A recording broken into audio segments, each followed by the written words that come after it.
One of the key selling points of Battlefield has always been immersion, a vague buzzword that you just kind of know means it feels atmospheric. Another oddly ephemeral phrase when it comes to games. Having a tank round the corner and start blasting the front off the building I'm hiding in is intense. Battlefield 6 is no different. Of course, the next generation of Battlefield comes with the usual bells and whistles, upgraded destruction, an ever more immersive soundscape, yada yada yada.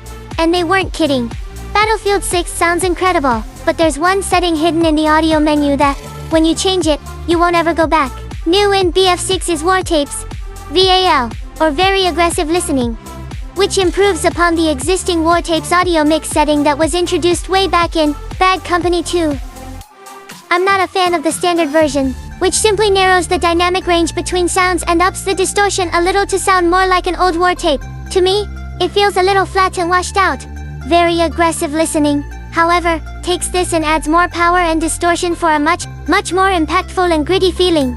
I put it to the test in the BF6 beta by running to the C flag in Siege of Cairo, which, at the time, was being bombarded by a tank, destroying buildings and causing chaos in general land, flicked between the different audio mixes.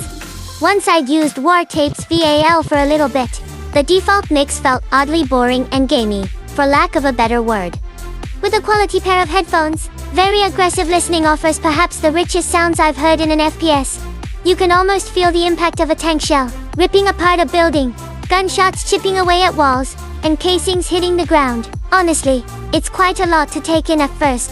The one downside is that, since it narrows the dynamic range of audio, and overall just dials everything up to 11, it can be harder at times to pinpoint how close gunshots or footsteps are relative to you. You won't necessarily find a competitive edge here, given that it adds a lot of punch to everything you hear. I can also imagine some will find it grating, but I recommend you at least give it a listen. You can switch audio mixes at the flick of a switch at any time, including in the middle of a match, so you don't have to torture your ears for a full round if you don't like it.